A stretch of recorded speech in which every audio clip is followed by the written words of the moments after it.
Nouvelle édition donc de l'Esprit des Lettres en coproduction avec KTO, Le Jour du Seigneur et la Procure qui nous accueille dans ses locaux à 2 pas de la place Saint-Sulpice à Paris. Locaux toujours, librairie toujours très agréable. Soirée passionnante parce que nous allons lever un certain nombre de secrets. Il y a toujours en effet des secrets quelque part et le talent des auteurs, qu'ils soient écrivains, scientifiques comme ce soir ou chercheurs, est justement d'aller au-delà des apparences et de lire le cœur des choses. Véronique Margron, bonsoir. Bonsoir. Vous êtes religieuse dominicaine, théologien, vous êtes doyen de la faculté de théologie d'Angers et vous publiez un passionnant dialogue avec Claude Pletner chez Bayard, intitulé « Fragile existence », avec un sous-titre « Orienter sa vie », où justement vous abordez au fond le secret de la conscience. Jean Stone, bonsoir. Bonsoir. Vous êtes philosophe des sciences, je dirais scientifique, secrétaire général de l'Université interdisciplinaire de Paris.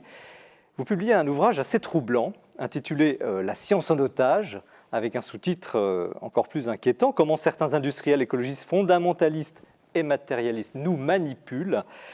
Et de fait, vous levez une série de lièvres, à commencer par la question du réchauffement climatique, mais surtout sur le comportement des scientifiques. François Sureau, bonsoir. Bonsoir. Vous êtes écrivain, couronné par un certain nombre de prix littéraires déjà, et vous signez chez Gallimard un portrait intime de saint Ignace de Loyola, intitulé « Inigo », donc le fondateur des Jésuites.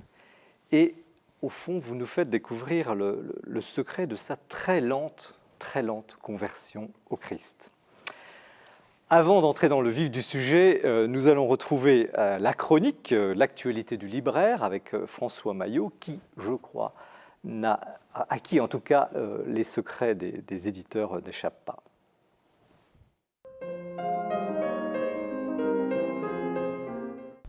Un livre de Lita Basset est toujours un événement. Le dernier, paru chez Albin Michel, « Aimer sans dévorer », ne déroge pas à la règle. Comment aimer sans dévorer l'autre? Comment se laisser aimer sans être dévoré par lui? La question que pose Lita Basset, c'est celle de notre rapport à l'amour, de notre rapport au fait d'être aimé et d'aimer. En réalité, dit Lita Basset, il faut que nous retrouvions le sens de notre solitude, qui est la garantie de notre altérité. Et il faut surtout retrouver en soi le souffle, ce souffle qui est, le savent bien les chrétiens, le souffle de l'Esprit Saint. Une autre histoire d'amour, sœur Emmanuelle Fournier, de la communauté du Verbe de Vie, publie aux Béatitudes un rendez-vous avec elle. C'est un livre sur la Vierge Marie, placé sous le patronage de Saint Louis-Marie Grignon de Montfort, de Sainte Thérèse de Lisieux et de Jean-Paul II. Et c'est surtout une invitation pour chacun de nous à découvrir la présence intime de Marie, de la Mère de Dieu, dans notre propre vie. Je vous le recommande chaleureusement. Le père Placide de Zeille est un moine orthodoxe très connu, très aimé, très admiré comme maître spirituel. Il publie chez Le Thielleux un livre d'entretien appelé « Propos d'un moine orthodoxe ». Il y parle de son parcours, de sa conversion à l'orthodoxie, de l'orthodoxie en général, mais aussi de son goût, de son amour de l'Église indivise, et également de son apprentissage, de son habitude, son expérience de la prière. Chez Bayard, un livre de Nicolas de Brémond-d'Ars, qui est prêtre du diocèse de Paris, mais également sociologue. Ce livre s'appelle « Catholique, zone de fracture ».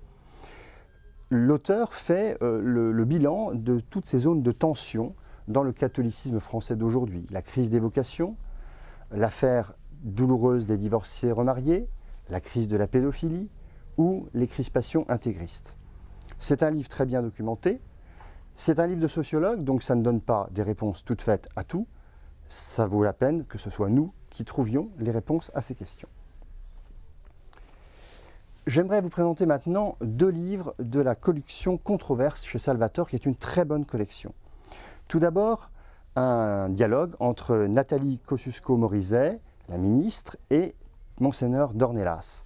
Une écologie digne de l'homme, C'est un dialogue sur le développement durable et la bioéthique, animé par Jean-Marie Guénois.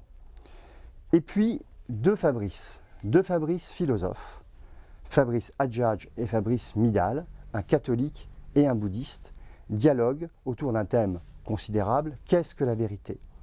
Ma lecture de ce livre, que je vous recommande aussi, vraiment très fortement, c'est que ce qui les unit est sans doute plus profond et plus intéressant que ce qui les sépare.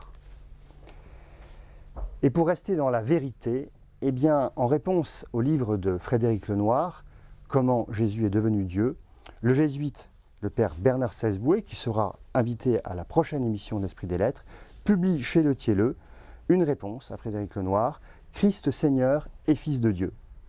C'est un petit livre, simple, mais extrêmement complet, 180 pages pour dire la vérité de l'Église indivise, Jésus, le Fils de Dieu, est Dieu incarné, venu au monde pour nous sauver. C'est très important parce qu'en 180 pages, vous avez un petit précis de Christologie qui est absolument extraordinaire. Ce livre devrait être lu par tous les chrétiens. Merci François. Véronique Margron, donc vous êtes théologienne et dans ce livre Fragile existence au pluriel, vous posez au fond la question de la conscience. Mais vous attaquez très fort parce que quasiment dès le début, vous êtes théologienne catholique, vous écrivez le magistère est une nécessaire altérité par rapport au travail théologique personnel. La conscience ne peut être contrainte. Alors comment sortez-vous de cette contradiction entre le magistère normatif et la conscience de la théologienne? Avec du travail, sans doute. Vous parlez souvent de labeur, d'ailleurs. Oui, en effet, c'est vrai. C'est une obsession que me reprochent souvent mes amis qui voudraient m'emmener en vacances, je reconnais. Mais je crois que cela étant, il n'y a guère d'autre solution que le travail, sans doute aussi pour la vie chrétienne, que la prière, c'est-à-dire que de tenter d'habiter profondément sa vie de foi, et puis essayer d'avoir un regard le plus aiguisé sur ce qu'on peut comprendre d'une société. Mais comment oser poser d'emblée quasiment une opposition entre le magistère moral de l'Église et votre travail de théologienne moraliste? Je ne sais pas si je pose une opposition, mais une tension, c'est certain. Mais parce que je pense que cette tension, elle est à la fois de toujours à toujours, et elle est constitutive du travail théologique dans la théologie catholique. À savoir qu'il n'y a pas de travail théologique sans liberté, parce qu'il n'y a pas de travail scientifique, de travail rigoureux, intellectuel sans liberté, et il n'y a pas de travail ecclésial sans référence à l'autorité du magistère. Donc il faut bien, on est dans l'obligation et intellectuelle et morale de tenir cela ensemble. Donc pour certaines questions, c'est relativement facile, car heureusement, toutes les questions ne suscitent pas des difficultés. Pour d'autres, évidemment, il faudra pousser plus loin le labeur, jusqu'à peut-être reconnaître des points, non pas des points de rupture, mais des points de vraie difficulté. Alors, quel est votre secret, justement? Comment vous en sortez-vous? Comment je m'en sors? Peut-être faut-il un brin d'humour déjà pour s'en sortir, c'est mieux pour ce genre de questions difficiles. Et puis je crois que je dois beaucoup cela à plus qu'un maître, à quelqu'un qui fut un grand ami, qui est Xavier Thévenot, dans une sorte de conversation incessante. Autrement dit, le travail théologique, surtout sur les questions éthiques, à la fois n'est jamais achevé, jamais. Et puis, il a pour impératif d'être toujours attentif au singulier de l'histoire. Autrement dit, il y a un moment où ce qui compte, ce va être comment je vais pouvoir soutenir le pas de quelqu'un qui peine, qui s'inquiète, qui doit décider, et comment je ne vais en aucun cas décider à sa place, mais lui donner le maximum d'éléments pour qu'il tranche. Et ceci est vrai, évidemment, quand c'est moi qui tranche. Et à ce moment-là, on entre dans le secret de la conscience, enfin on entre plus exactement, on en reste à la porte et on laisse cette conscience prendre la décision qu'elle croit devoir prendre après avoir été la plus éclairée possible par le magistère, mais aussi par la tradition, par l'état des connaissances, par la philosophie. Mais aussi par la situation concrète de la personne. Voilà, mais d'abord par cette situation. C'est-à-dire d'abord par la situation concrète et au bout du compte par cette situation. Si vous voulez, autrement dit, on part de la situation, on essaie de prendre du recul, en prenant connaissance de la culture et théologique. Est-ce que vous pouvez nous donner un scientifique. exemple que vous avez rencontré récemment, justement, d'une décision difficile à prendre? Peut-être vous travaillez avec des médecins, des infirmières? Alors oui, je peux vous donner l'exemple de situations difficiles, par exemple concernant des fins de vie. Vraiment des situations pour les médecins en question très difficiles, à la fois pour des fins de vie et je pense particulièrement pour des fins de vie dans des situations de réanimation en néonatologie, donc avec des enfants grands prématurés. Et où il me semble que, après avoir essayé d'aller jusqu'au bout de ce qu'on peut aller de la compréhension scientifique des enjeux, de la compréhension théologique pour celles et ceux qui le demandent, il y a un moment où, en quelque sorte, la théologienne que je suis se retire pour laisser le médecin faire son métier de médecin, parce que ce n'est pas moi qui vais prendre la décision, puisque ce n'est pas moi qui vais devoir assumer l'acte. Et ensuite, quelle que soit la décision qu'ait prise le médecin, ou le médecin et son équipe, ou le médecin, son équipe et les parents, le soutenir dans cette décision. Non pas forcément le soutenir intellectuellement, mais le soutenir humainement. Même car si vous quelle que soit cette décision, elle sera dure. Même si je ne suis pas d'accord. C'est ce que vous appelez l'hospitalité éthique? Absolument, oui. C'est-à-dire que l'hospitalité éthique, c'est à la fois l'hospitalité au magistère, par exemple pour le théologien, ou pour un couple qui se pose des questions, parce qu'on fait hospitalité à une parole qui parfois peut nous déranger, qui est autre, qui a un autre point de vue parce qu'elle cherche à être universelle, mais c'est aussi bien sûr l'hospitalité à la pensée de quelqu'un qui, au bout du compte, va décider autrement que ce que peut-être moi j'aurais tranché, ou en tout cas que mes propres convictions. Est-ce que l'hospitalité peut fermer une porte en disant non, là, dans ce cas-là, on ne peut pas aller? Enfin, la théologie catholique dit non. Oui, bien sûr, elle peut à la fois fermer cette porte-là au sens de dire non, là, je ne suis pas d'accord, tout en laissant ouverte l'hospitalité morale, l'hospitalité éthique, d'accueillir ce que cette personne va faire et la difficulté qu'elle va avoir à le faire. Autrement dit, sa décision, de toute façon, va lui coûter. C'est ce que vous appelez cet état mixte un peu, vous parlez d'ambiguïté aussi? Oui, l'ambiguïté de l'histoire, ce qui est quand même une vérité pour chacun d'entre nous, c'est-à-dire aucune de nos décisions dans la vie ne sont tellement claires qu'elles seraient d'une transparence absolue. Nous sommes toujours portés par... Nous charrions toujours des choses plus ou moins obscures dans nos décisions. Est-ce qu'il n'y a pas un risque de relativisme quand même dans ce que vous dites? Il y aurait un risque, c'est évident. Donc, d'où l'importance du travail. Il y a un risque évident. Donc, en même temps, le risque inverse serait de croire qu'on pourrait trancher de manière absolument, non seulement radicale, mais simple et donc quasiment simpliste, entre ce qu'il faut faire et ce qu'il ne faut pas faire. Et la vie est toujours plus compliquée que ça. Donc, je pense que l'enjeu est de montrer que de compliqué, elle peut passer à complexe, c'est-à-dire quelque chose qui, en effet, n'est pas d'une évidence absolue, mais qui, en discutant les uns avec les autres, en prenant le temps de cette hospitalité, c'est-à-dire de faire attention à ce que l'autre dit, à son argumentation, à pourquoi il pense comme ça sur l'euthanasie, sur les procréations médicalement assistées, sur des questions politiques. Qu'est-ce qui l'amène à ce type de décision? Eh bien, à ce moment-là, si chacun va au plus loin de lui-même, je pense qu'on trouve l'espace d'une décision commune qui est une vraie décision éthique. C'est-à-dire qu'on ne réduit pas comme une peau de chagrin ses convictions chacun. Un catalogue tout fait? Voilà, ni un catalogue tout fait, ni dire, bon allez, je vais renier ça, puis ça, puis ça, puis ça, et là on va peut-être enfin arriver à se comprendre. Non, c'est chacun va au bout de lui-même, et en quelque sorte en un lieu qu'il ne connaît pas. Mais ce consensus dont vous parlez s'oppose à une autre idée que vous développez, que vous appelez d'ailleurs l'éthique chrétienne subversive.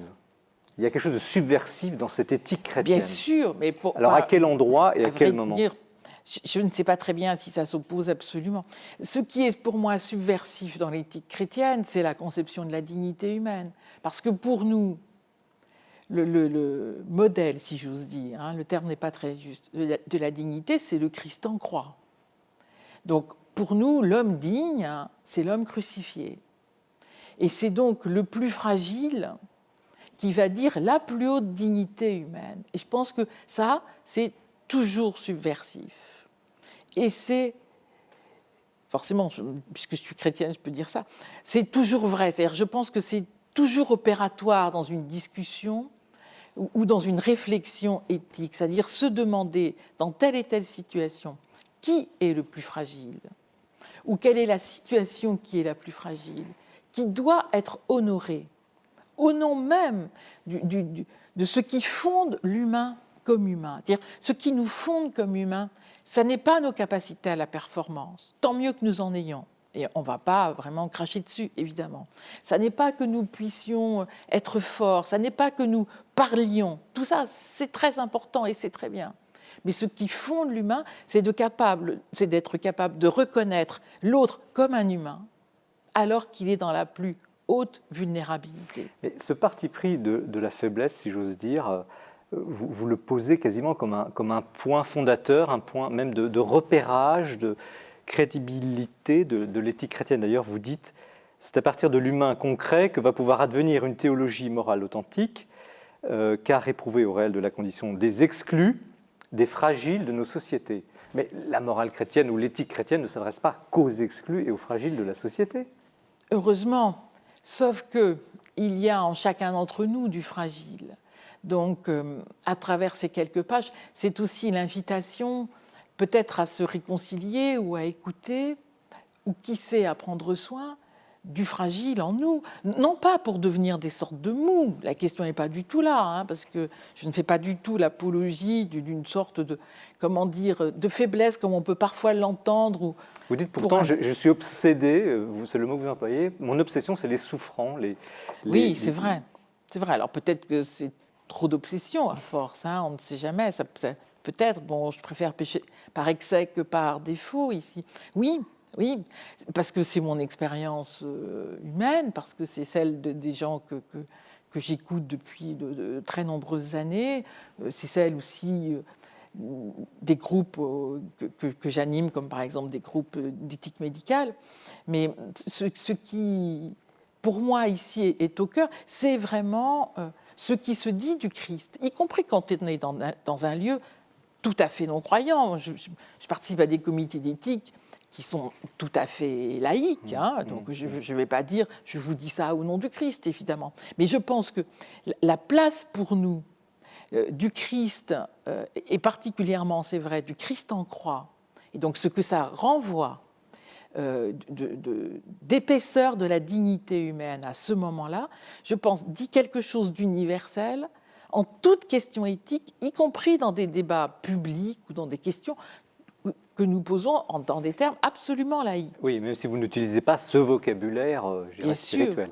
Mais beaucoup de gens entendent cela, c'est-à-dire comment l'immense majorité des ONG partageraient ce point de vue, bien sûr, de pouvoir rendre compte que le plus fragile qui va dormir dans la rue tout cet hiver, ou les gens qui aujourd'hui meurent du choléra en Haïti. Et il y a aussi une normalité, je dirais, une souffrance, je dirais, presque commune de tout un chacun. Absolument. Elle n'apparaît pas tellement dans votre ouvrage. Alors peut-être, c'est comme tout ouvrage, il a ses limites, et je pense que ça en fait partie, justement à cause de mes obsessions. Bon, je pense qu'on en est beaucoup là. Mais surtout, c'est peut-être, comment dire, il y a une sorte de paradigme, c'est-à-dire de dire la fragilité qui se voit dans certaines circonstances, celle du grand prématuré, celle de la personne en fin de vie, celle de nombre de situations, celle de grande détresse humaine. J'accompagne des personnes qui ont été victimes de violences sexuelles. C'est une brisure. Ce sont des chagrins qui ne se surmontent pas. Ça ne veut pas dire que la vie est finie, loin de là. Mais le chagrin, lui, n'est pas consolable. Et je pense que ce que ça vient dire aussi, c'est qu'il y a en effet du fragile dans des vies qui, heureusement, se portent bien. Qu'il ne faut pas opposer les deux, comme si ou on se portait bien ou on se portait mal. Alors il y a une autre question qui apparaît dans votre livre, c'est la question, parmi beaucoup de sujets éthiques que vous abordez, bien entendu, la question de la filiation. Oui. Et vous dites, au fond, le christianisme pourrait réinventer la filiation, notamment sur les questions d'adoption pour des couples homosexuels, ou de nouveaux types de filiation. Et vous semblez minimiser la question de la famille. Finalement, vous dites que la famille, c'est pas toujours top. Il y a des souffrances, etc. Alors c'est un petit peu choquant du point de vue des canons habituels de la morale catholique. Alors j'espère que je ne dis pas trop cela quand même, ou en tout cas pas trop. En tout cas, la famille, trop fort, mais je comprends ce que vous voulez dire. Vous ne mettez oui. pas l'accent Bien sur sûr, cette question. bien sûr, mais c'est parce que je pense que là aussi, il y a quelque chose qui relève du message subversif pour moi, hein, ou dérangeant, du christianisme, qui est que le Christ a inventé une nouvelle filiation, qui est la filiation par l'adhésion à sa personne, et qui produit, si j'ose dire, une nouvelle filiation. Et nous sommes les frères et les sœurs du Fils unique qu'il est. Et toute la tradition chrétienne va dire, depuis la fondation de l'Église et déjà depuis le Nouveau Testament, combien cette filiation est égale, au moins égale, à la filiation du sang. Et je pense que ça, c'est extrêmement important. Ça ne vient pas, comment dire, on n'est pas là pour que l'un minimise l'autre, mais pour rendre compte que la force de lien qui se construisent au nom du devoir, du prendre soin de l'autre, comme d'un enfant par exemple, comme d'un enfant adopté, est aussi forte que le même devoir et le même bonheur aussi d'un enfant issu d'une filiation du sang. Alors, il y a une dernière question, puis je vais faire réagir nos invités. C'est la question du bonheur, parce que quand même, le but de tout ça, c'est d'être heureux. Et vous avez une approche un peu presque paradoxale. Le bonheur, oui, mais ce bonheur ne va pas sans angoisse. Il y a le mot angoisse qui vient très très vite avec le mot bonheur. Oui, c'est vrai, mais c'est pas très réjouissant entre nous. Ça dépend, vous savez, parce que voilà, la joie qui est promise aux chrétiens, c'est une joie qui ne passera pas.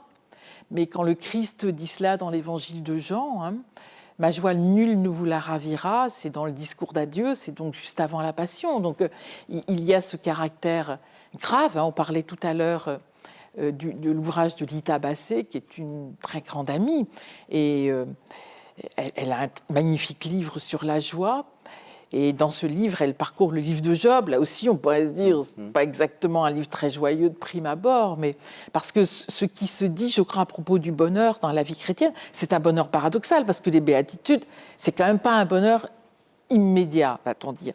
Mais ce bonheur-là ne passe pas. Autrement dit, il y a quelque chose d'une vie heureuse qui est promise ici et maintenant, mais cette vie heureuse-là, elle n'est pas un ressenti immédiat. Enfin, elle n'est pas de l'ordre d'une sorte de tranquillité spontanée de l'existence. Jean Sureau, on y viendra tout à l'heure, mais vous décrivez très bien dans votre livre justement cette espèce de conflit à l'intérieur de Saint Ignace entre ce bonheur espéré, cette angoisse plus que profonde. Comment vous réagissez à... Je réagis très bien. Je veux dire, on n'est pas là pour être heureux. Il faut pas non plus. Enfin, on peut est avoir quand même là pour être heureux. Oui, mais d'une certaine manière, on peut pas, si vous voulez, faire l'effort qui serait démagogique d'accommoder le christianisme à la sauce tranquille et psychologisante de l'univers contemporain. Le chrétien n'est pas appelé à être heureux, comme on dit, je suis heureux quand j'ai bien mangé ou quand je suis sorti avec une jolie fille. Ça n'est pas à ça qu'il est appelé. Et très tôt, Ignace, qui ressemble d'ailleurs en ça au père du désert d'Égypte, finalement, il a eu cette idée extrêmement nette, alors à la faveur d'un événement absolument dramatique dans sa vie, mais qu'il n'y avait pas de bonheur possible, que le bonheur éternel qui nous était promis, et dont on pouvait goûter quelque chose maintenant, à condition de se débarrasser des illusions du moi. Et que l'ascèse servait à se débarrasser des illusions du moi. Et qu'à cette condition, on allait produire quelque chose qui, d'abord, ferait de nous un homme entièrement nouveau, et puis en plus nous permettrait de hâter l'avènement du royaume. C'est donc peu dire que je suis d'accord avec ce que la sœur vient de dire, tout comme je le suis d'ailleurs, parce que j'ai lu le livre cet après-midi, tout comme je le suis d'ailleurs avec l'attitude que vous paraissiez lui reprocher un peu, hein, une sorte de distance critique à l'égard du magistère. On y reviendra tout à l'heure. Ouais, Véronique Margron. Parce que j'ai un petit mot à dire là-dessus. Je sais, Véronique Margron, est-ce que, vous parlez d'ascèse, est-ce qu'au fond l'éthique chrétienne peut aller sans l'ascèse ? Alors, il ne faudrait pas entendre ce terme de façon trop tristounette. Hein, bon. Oui, justement. C'est ça le problème. Il y a une image très terne de l'éthique Oui, c'est ça. Il y a une belle ascèse. Je ne sais pas si on prend quelque chose, par exemple la fidélité. On peut espérer que la fidélité, pour le coup, participe à être heureux, dans n'importe quel choix de vie, hein, d'ailleurs, hein, ou par rapport à un métier, par rapport à ses amis. Et en même temps, cette fidélité-là, à certains jours, va vous demander, pour le coup, un labeur plus considérable qu'à d'autres jours, va vous demander des renoncements plus considérables à certains moments qu'à d'autres. Mais au bout du compte, ceci participe à de la vie heureuse. Donc, pour moi, l'ascèse est de cet ordre-là, c'est-à-dire qu'il y a une... Elle a un sens. c'est ce que dit la tradition chrétienne en éthique quand elle appelle ça un habitus, c'est-à-dire peu à peu acquérir un art de vivre qui ne tombe pas du ciel, si j'ose dire, mais qui vraiment participe à la vie bonne. Jean Stone, on va évidemment en parler tout à l'heure, mais vous avez une approche, je dirais, sans compromis entre ce que vous dénoncez chez les scientifiques et puis une certaine philosophie de la vie. Comment vous analysez justement ce que Véronique Margron définit comme cette espèce de mixte, c'est pas un entre-deux, mais la volonté de tenir finalement presque des opposés. Oui, ce qui est intéressant dans ces domaines, c'est que ce sont des domaines qui posent de la bioéthique des problèmes à la fois, je dirais, pour les matérialistes purs et durs et pour l'Église catholique. Dans le sens que pour les matérialistes, ils ont un très grand problème avec comment fonder la dignité de l'homme. Finalement, si l'homme est un singe un petit peu amélioré, récemment encore un scientifique français disait que l'homme ne descend pas du singe, il est un singe. Dans ce cas-là, effectivement, au nom de quoi vous allez fonder la dignité de l'homme. Et d'un autre côté, devant les progrès technologiques de ces 100 dernières années, ou même de ces 10 ou 20 ou 30 dernières années, il est évident que le magistère de l'Église ne peut pas... C'est comme quand il y a eu l'affaire Galilée. Quand on sait que la Terre tourne autour du Soleil, on ne peut plus interpréter la Bible ou certaines batailles ou certains... quand l'arrêt du Soleil de la même façon. Donc je pense qu'il y a à la fois ce problème, justement, dont vous avez parlé, d'une certaine adaptabilité, sans se renier, du magistère à ces nouvelles technologies et ces nouvelles possibilités, sans lâcher tout et sans aller dire allez non, au contraire, il faut arriver à définir une éthique, mais une nouvelle éthique, et c'est le même problème pour les matérialistes. Alors on en mais parlera, un problème inverse, voyez. On en parlera tout à l'heure. Véronique Margron, concrètement, vous travaillez comment ? Parce que l'éthique, à la limite, vous avez fait le plein, mais la science, les nouvelles technologies abondent chaque jour des nouveautés. Vous passez du temps à étudier aussi ces nouveautés ? Alors j'essaie, mais je me limite aussi à certains domaines. Hein. Par exemple, en effet, surtout les questions qui touchent à la médecine essentiellement, et peu les autres domaines scientifiques, parce que là c'est impossible. En plus, je n'ai pas de formation scientifique de base, donc, mais en psychologie, donc ça me demande quand même une inculturation importante. Mais oui, bien sûr. On ne peut pas faire ce métier sans se tenir à jour. Ah oui, ça pour le coup, c'est une obligation. Et intellectuelle et chrétienne, c'est-à-dire que ce que dit le mystère de l'incarnation aussi, c'est la prise au sérieux des médiations humaines. Et là, les médiations humaines, c'est la médiation des sciences. Donc, on ne parle pas des fécondations in vitro si on ne connaît rien de la pratique médicale, scientifique, sur ces questions-là. Sinon, on va être dans du slogan. D'où l'importance des ateliers auxquels vous participez avec des Oui, médecins. ça, je pense que c'est complètement nécessaire. Oui. Puis c'est une grande chance, hein. Pour soi-même. En tout cas, merci. Donc, je rappelle le titre de votre ouvrage, hein, Fragiles existences au pluriel, entretien avec Claude Tettner chez Bayard. Voilà. Donc, maintenant, c'est l'heure du coup de cœur que nous présente Jean-François Rode.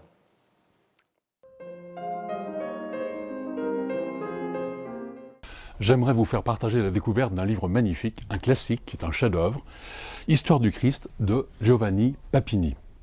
Ce livre, paru il y a un siècle, fut à l'époque un immense succès en Italie et dans le monde. C'est un peu oublié aujourd'hui, mais une très belle nouvelle traduction nous le rend à nouveau accessible en français. Quand il écrit ce livre, Papini est un jeune auteur très lancé, un polémiste d'avant-garde, très virulent, très batailleur. Il vient de publier un pamphlet excessif d'athéisme, et sa conversion est totalement improbable. Or, il se met à lire les évangiles. Et il décide d'écrire l'histoire du Christ parce qu'il lui semble que toutes les histoires savantes de Jésus n'ont pas la foi et que toutes les histoires dévotes n'ont pas le style. Ce faisant, il ne trempe pas sa plume dans l'eau bénite. Et en particulier, il est d'une férocité extrême à l'égard des adversaires de Jésus. Par exemple, Nietzsche était en train de se préparer le dernier antéchrist. Jésus, dit-il en descendant des Alpes vers le soleil, a mortifié les hommes. Le péché est beau, la violence est belle, tout ce qui dit oui à la vie est beau. Et Zarathustra, après avoir jeté dans la Méditerranée les classiques grecs, commença à sauter comme un cabri au pied de la statue de Dionysos, avec cette légèreté que peut avoir un Allemand né d'un pasteur luthérien et tout juste descendu d'une chair helvétique. On n'oserait pas écrire ceci maintenant. Ou encore sur l'empereur et Hérode. Quand Jésus apparut parmi les hommes, les criminels régnaient et étaient obéis sur la terre. Ils naissaient soumis à 2 maîtres, l'un plus fort et plus lointain à Rome, l'autre plus infâme et plus proche en Judée. Tous deux étaient parvenus au plus haut par des voies perverses et illégitimes, à travers guerres civiles, trahisons, cruautés, massacres.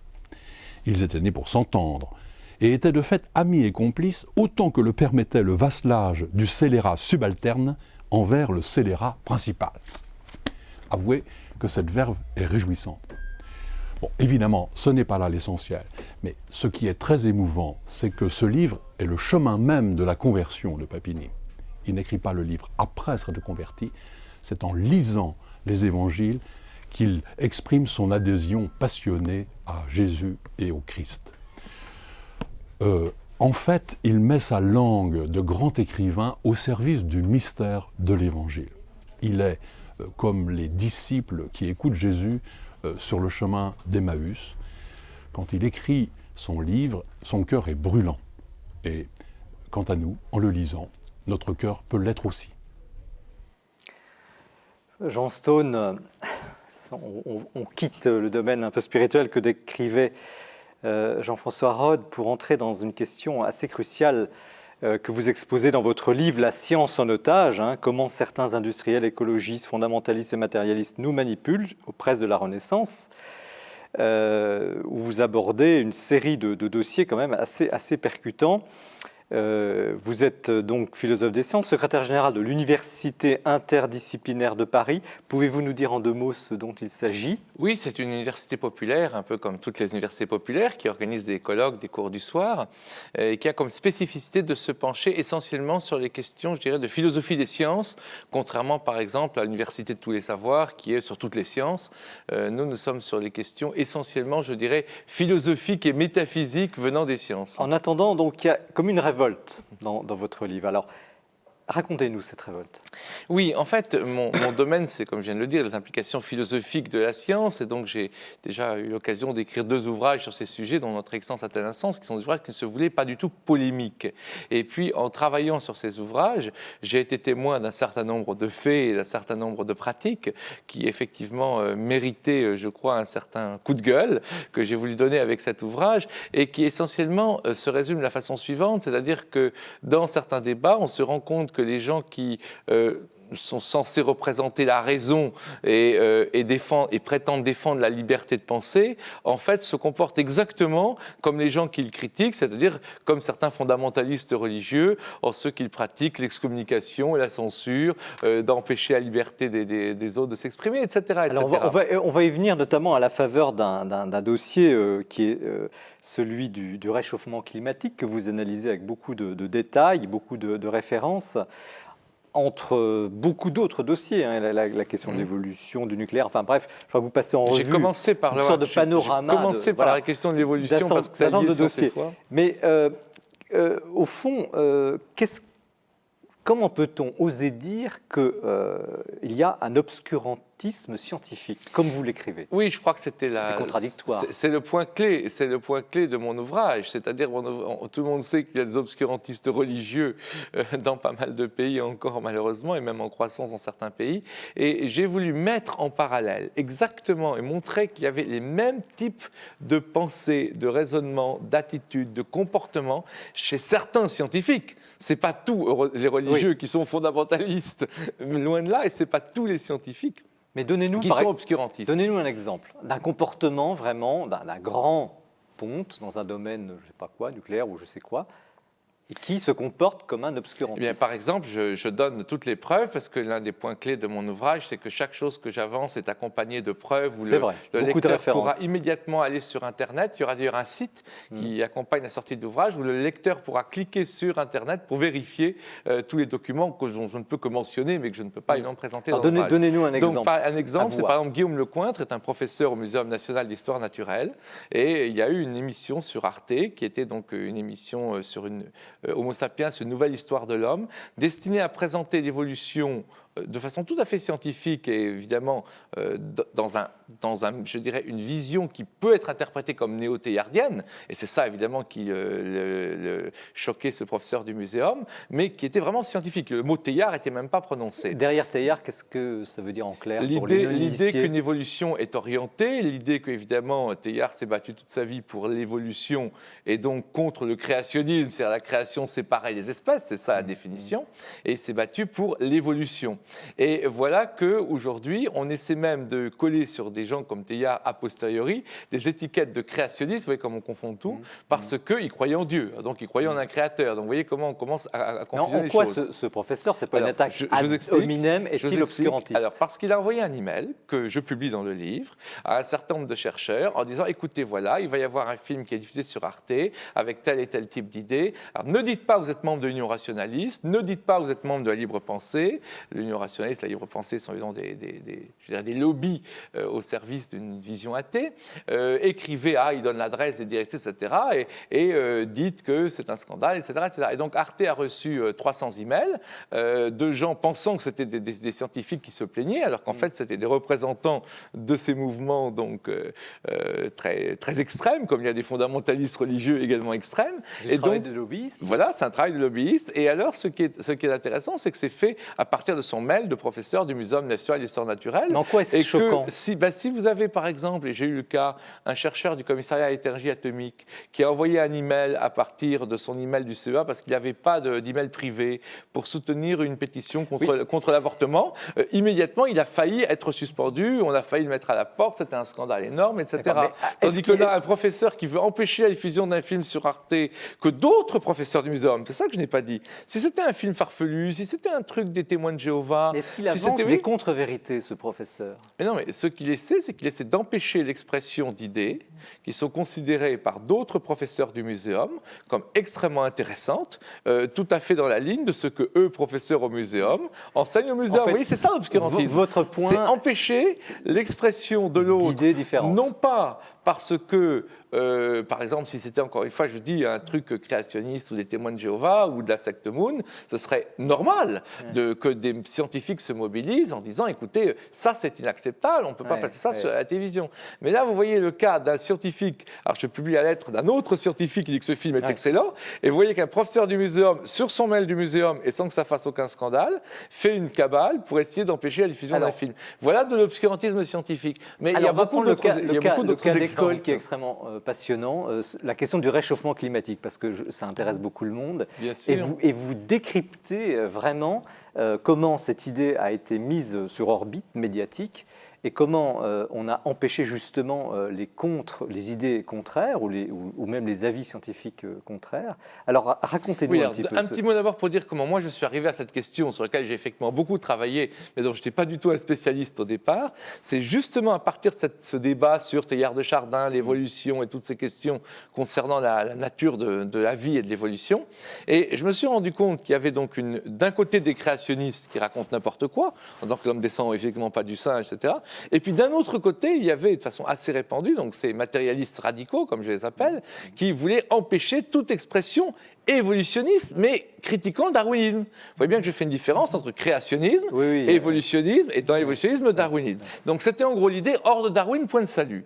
Et donc j'ai publié un article dans Le Monde au début de l'année 2010 là-dessus, et quelques jours après, il y a eu un autre article qui était un article critiquant le GIEC, le Groupement international d'études du climat, donc qui a eu le prix Nobel de la paix et, en 2007. Ce qui vous a amené à travailler cet article a été critiqué par d'autres personnes, avec quasiment les mêmes mots. que mon article. Et là, j'ai une espèce de flash. J'ai dit, voilà, hors de Darwin, point de salut, hors du GIEC, point de salut. Le GIEC, donc, le groupement d'études sur le climat, qui défend le réchauffement climatique. Qui vous dit que le réchauffement climatique existe, ce qui est tout à fait vrai, en tout cas depuis de 1980 à 2000, comme je vais vous le dire dans un instant, et qu'il est à 90% d'origine humaine. Et donc là, je me suis rendu compte qu'il y avait les mêmes attitudes de pensée, mais des deux côtés. Parce que du côté du réchauffement climatique, vous avez des tas de lobbies qui sont au service des industries pétrolières et qui mentent comme des arracheurs de dents. C'est des mensonges incroyables. Alors, un mensonge. Allez, donnez-nous un mensonge. Par exemple, le pire mensonge, c'est que je dévoile le cas d'un Américain qui s'appelle Fred Singer, qui, au moment où le trou dans la couche d'ozone était maximum, disait qu'il n'y a pas de trou dans la couche d'ozone. Au moment où le réchauffement climatique était maximum, c'était en 1998, disait qu'il n'y avait pas de réchauffement climatique dans les 20 dernières années, alors que c'est le plus important qui a été constaté. Et quand il publie dans un article professionnel quelque temps après, il admet qu'il y a un réchauffement climatique. Mais quand il communique dans la grande presse, on peut prouver qu'il ment parce qu'effectivement, il dit qu'il n'y a pas de réchauffement climatique depuis 20 ans. Qu'est-ce qui s'est passé? Eh bien, simplement, cette personne-là est soutenue, et il l'a reconnu devant la justice, il est soutenu par l'industrie pétrolière, et donc il dit des choses pour le grand public. Quand il parle au grand public, il dit des choses qui favorisent évidemment l'industrie pétrolière. Alors ça, c'est le versant réchauffement. C'est le versant climato-sceptique, comme on les appelle. Voilà. Et du côté du réchauffisme, eh bien, c'est tout à fait extraordinaire de se rendre compte. Je publie une courbe dans mon livre que je pense que beaucoup de gens n'ont pas vue. Alors, c'est qu'il y a eu tout le problème des débats sur les courbes de Claude Allègre, etc. Moi, les courbes que je publie, elles viennent directement du GIEC. On ne peut pas faire mieux. Simplement, elles ne sont pas publiques. Et dans cette courbe, on montre que le réchauffement climatique, qui est absolument, comme je dis, très fort entre 80 et 2000, s'est arrêté depuis 10 ans. Alors, attention, il faut être très rigoureux. Ce n'est pas une preuve qui ne va pas reprendre demain. Ce n'est pas une preuve que les gens qui disent qu'il y a un réchauffement climatique dramatique se trompent, mais c'est un vrai problème. C'est un problème dont personne n'a discuté à l'occasion du fameux colloque de Copenhague, quand on a discuté de Copenhague. Personne, moi-même, je prétends être quelqu'un de relativement informé, qu'il y a grande presse, etc., personne n'a donné aux Français et au grand public cet élément, je dirais, d'une importance cruciale, que depuis 10 ans, le réchauffement est en plateau. Est en plateau, et c'est les réchauffistes eux-mêmes qui sont les premiers à le dire. Je donne des tas de citations, etc. Sauf que ça n'arrive pas jusqu'aux oreilles du grand public. Et alors j'explique comment ils font pour que ça n'arrive pas jusqu'aux oreilles du grand public. Ils vont jusqu'à publier des courbes 10 ans par 10 ans. Et on remplace une belle courbe comme ça, avec un plateau sur les dernières années, par des moyennes sur 10 ans. Alors du coup, quand vous publiez une moyenne sur 10 ans, vous pouvez dire sans mentir que les 10 dernières années sont les plus chaudes de tous les temps. Mais vous cachez au public une information cruciale, et donc c'est très malhonnête, sans mentir, c'est tout à fait étonnant. Vous cachez une information cruciale, le réchauffement s'est arrêté depuis 10 ans. Alors, il va peut-être reprendre demain, mais il faudrait déjà comprendre pourquoi il s'est arrêté. Vous voyez, ça vient troubler tous les modèles. Et ce que vous dites justement, c'est qu'on saura dans 10 ans si il y a réchauffement. Mais alors, les cas d'obscurantisme, le cas d'obscurantisme scientifique le plus extraordinaire, c'est effectivement de certaines personnes du GIEC dont on a eu de façon, il faut le dire, frauduleuse. Donc c'est un peu gênant parce qu'on a eu au plan éthique, on a eu leurs emails de façon frauduleuse. Ils ont été publiés. Ce groupement international d'études du climat. On a leurs emails. Et leurs emails disent quoi? Ils disent, voilà, il y a un type qui vient critiquer nos modèles concernant le réchauffement climatique. Il faut absolument empêcher de publier dans la Geographical Review Letter, la Geophysical Review Letter, c'est la plus grande revue, si vous voulez, pour le climat. Donc, stade 1, on essaie de l'empêcher. Stade 2, zut, l'article est paru. Qu'est-ce qu'on fait? On a toutes les preuves. Il dit, qui a publié cet article? D'habitude, quand on publie un article contre vous, on y répond. Là, ils ne cherchent pas à répondre d'abord. Ils disent, qui est le responsable? Ah, on l'a identifié, c'est monsieur machin. Bon, attends, est-ce qu'on peut faire pression pour le virer? Ou ça va être difficile. Et 3 mois après, la personne en question, son mandat d'éditeur n'a pas été renouvelé auprès de cette revue. Et il y a un email qui dit, la fuite a été comblée. Mais il y a une autre revue qui s'appelle Climate Research. Là, ils n'arrivent pas à virer la personne.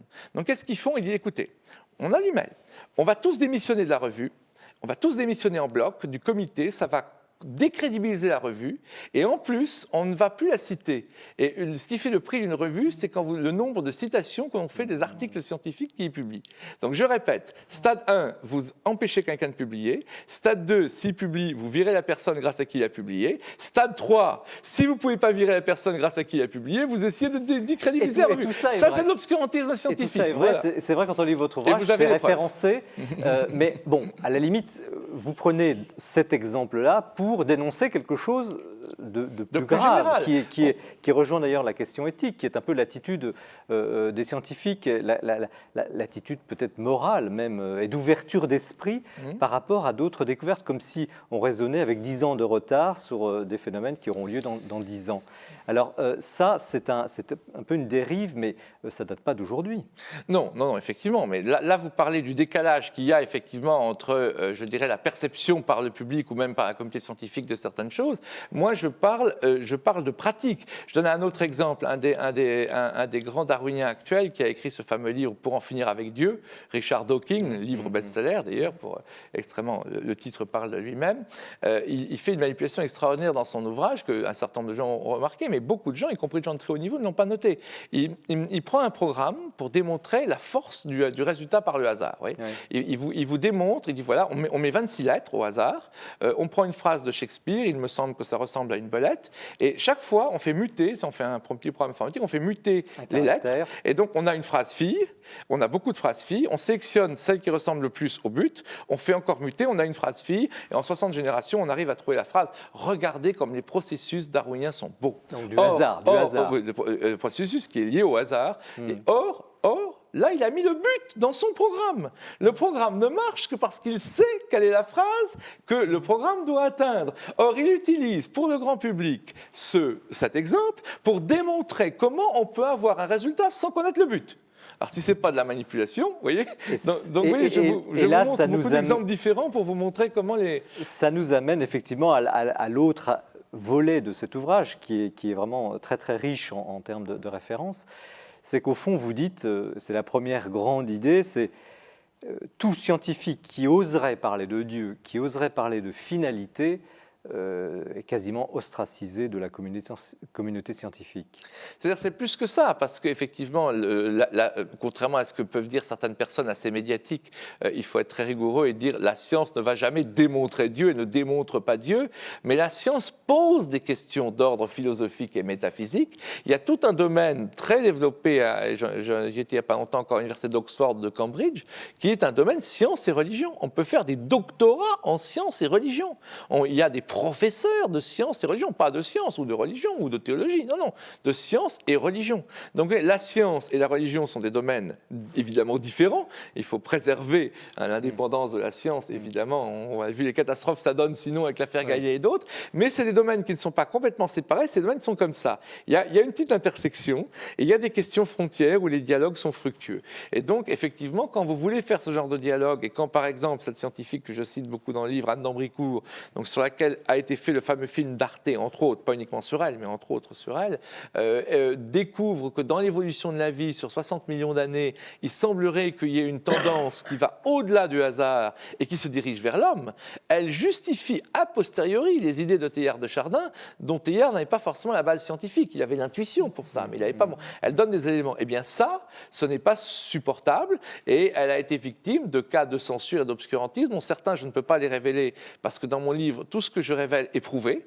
Donc je suis au courant de nombreux autres comportements type coup de fil pour annuler des promotions, etc., pression, etc. Mais ça, je ne peux pas les révéler parce que je ne veux révéler que des choses prouvées. Et donc il faut revenir à ce concept d'obscurantisme scientifique. Ça peut être de mentir de façon délibérée à son public, comme Richard Dawkins avec son exemple où il manipule le public. Ça peut être ces gens qui font tout pour que les idées de leurs adversaires ne puissent pas être publiées dans la presse. Ça peut être ces scientifiques qui organisent des cabales ou des lobbies, donc comme ce Guillaume Lecointre, pour empêcher l'expression d'idées, juger, encore une fois, c'est ça le point clé, juger parfaitement normale, acceptable, bonne, par des scientifiques de même niveau que lui. Vous voyez ? Oui. C'est ça le problème.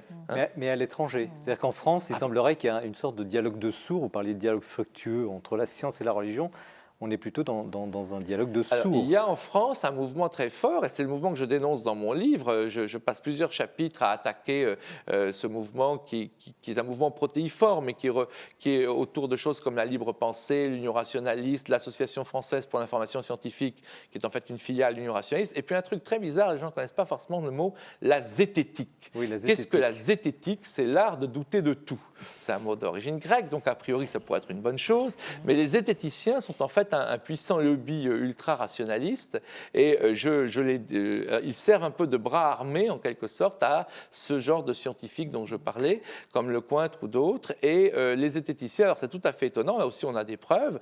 Par exemple, un jour, une scientifique m'appelle, que je ne connais absolument pas, de l'Université de Grenoble, pour l'aider à organiser une table ronde sur la vérité en sciences, le thème de la vérité dont on parlait tout à l'heure.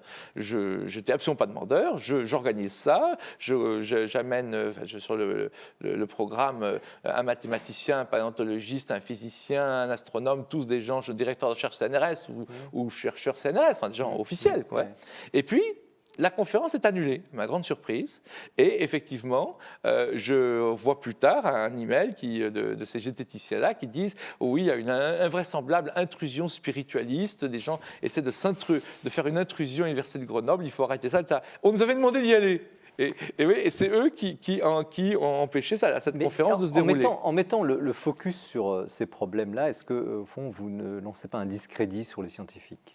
Alors, il y a, à mon avis, la nécessité de traiter la science comme une activité humaine comme une autre. Je suis un grand fan de science, mais effectivement, il y a dans la science des comportements, comme ceux que je viens de décrire, que l'on retrouve dans les autres communautés humaines. Et donc, il faut faire attention. La science, aujourd'hui, est un outil, c'est ce que mon livre veut vraiment mettre en lumière. La science est un outil de crédibilité extraordinaire. Si on vous dit c'est scientifique, hein, vous, madame, vous le savez, si on vous dit c'est scientifique, c'est l'argument massu.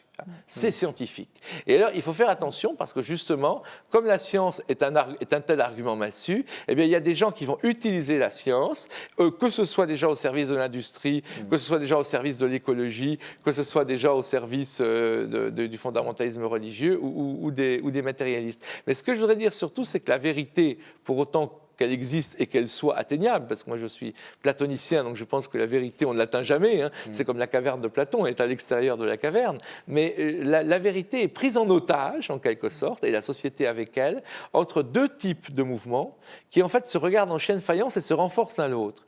Plus il y a de créationnistes qui disent l'homme ne descend pas du singe, plus les matérialistes qui vont empêcher toute critique du darwinisme ou toute vision de l'évolution qui serait un tout petit peu compatible avec la foi chrétienne comme les visions théardiennes, hein, plus ces gens-là, ils vont être forts parce qu'ils vont s'appuyer sur les créationnistes. Plus il y a de gens de la grande industrie qui vont désinformer en disant qu'il n'y a pas de trou dans la couche d'ozone, pas de machin, etc., plus les gens qui veulent faire passer un agenda, à tort ou à raison, sur le réchauffement climatique, pourront continuer leur manipulation dans ce domaine-là. Et ça va au-delà. Je monte dans le nucléaire, c'est pareil. Oui. Alors, Véronique Bargron, léthicienne, comment vous réagissez à ce que Jean Stone décrit? Enfin, ça paraît... Ah bah ça donne le vertige, quand même, hein. Vraiment, tout ce que vous évoquez. Mais enfin, là où je vous rejoins tout à fait, c'est ce que vous dites à l'instant de la vérité. Moi, je l'observe très souvent. C'est en effet très fréquent, en particulier dès qu'on organise des débats avec des scientifiques, y compris évidemment sur les questions liées à la médecine, d'entendre, puisque c'est scientifique, c'est donc vrai.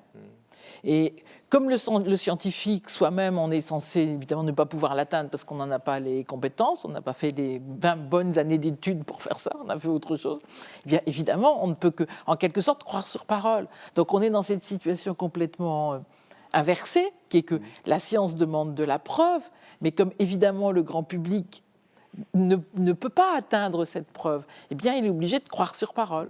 Donc c'est une sorte d'antinomie, d'antithèse. Il y a une foi en la science et un doute sur la foi. Oui, c'est cela. Enfin, je pense qu'il y a, moi, ce qui me frappe beaucoup, c'est que je pense que la vérité ne peut être qu'une vérité qui se cherche, quel que soit le lieu dont on parle et dont on part. Qu'on soit théologien, qu'on soit scientifique, à partir du moment où il y a une rigueur intellectuelle, je pense qu'on ne peut jamais dire qu'on aurait atteint la vérité. Alors justement, vous citez, c'est assez touchant d'ailleurs, une lettre d'un mathématicien dont je vais écorcher le nom.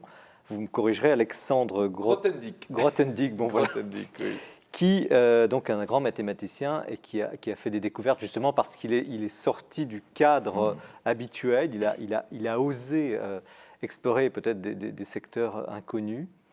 Et vous citez une lettre très touchante où il parle justement, mais parce que j'ai fait silence parce que J'ai appris à être seul. j'ai appris à être seul, voilà, c'est le mot. J'ai appris à être seul. Oui, il y a un Et passage. c'est très touchant de voir que à cette condition-là, justement, il a eu une fécondité inouïe. Et alors, je voudrais faire réagir François Sureau, parce que tout à l'heure, on le verra avec Saint Ignace, ou Inigo, Saint Ignace de Loyola, cette espèce d'expérience extrême de la solitude, qui est justement féconde.